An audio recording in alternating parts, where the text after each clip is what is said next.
লিটন দাস অনেকটা এমন চক্রে বলেন, ঘরোয়া ক্রিকেটে প্রচুর রান করবেন, জাতীয় দলে ফিরবেন, আশা দেখাবেন, ব্যর্থ হবেন এবং বাদ পড়বেন, সব হারিয়ে আবার শূন্য থেকে শুরু।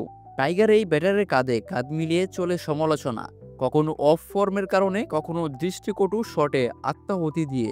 সমালোচনা হয় কাট কাট উত্তর দেওয়ার কারণেও, কিন্তু এই লিটনই কাট হয়েছেন শতবার, ফিরেছেনও দুর্দণ্ড প্রতাপ দেখিয়ে।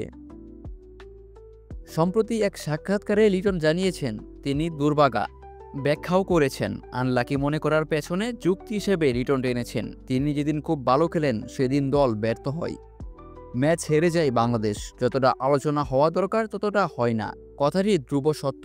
কিন্তু লিটনের ক্রিকেট খেরোখাতা উল্টালে বরং উল্টো পক্ষে মত দেবেন। লিটনকে সৌভাগ্যবান দুর্ভাগাও বলতে পারেন। সৌভাগ্যবান আবার দুর্ভাগা হয় কিভাবে, জিজ্ঞাসাটি ওঠা স্বাভাবিক, উত্তরও সোজাসাপটা। দেশের ক্রিকেটে বাজে খেলার কারণে লিটন যে পরিমাণ সমালোচিত হয়েছেন তা আর কেউ বোধহয় হয়নি। কতবার বাদ পড়েছেন, ফিরেছেনও, এখানেও নিশ্চয়ই আছে তার ভাগ্যদেবতার ছোঁয়া। জাতীয় দলের জার্সিতে প্রায় ২৫০ ম্যাচ খেলে ফেলা লিটন এখনও তরুণদের খাতায়। বাদ পড়েন, হাল ধরতে গিয়ে মুখ থুবড়ে পড়েন, প্রয়োজনের দিনে লিটন ব্যর্থ হন। লিটন যখন বল শূন্যে উড়িয়ে মাথা নিচু করে ফেরেন তখন প্রায়ই একটা কথা বেশি আসে, very unlucky Liton, very unlucky.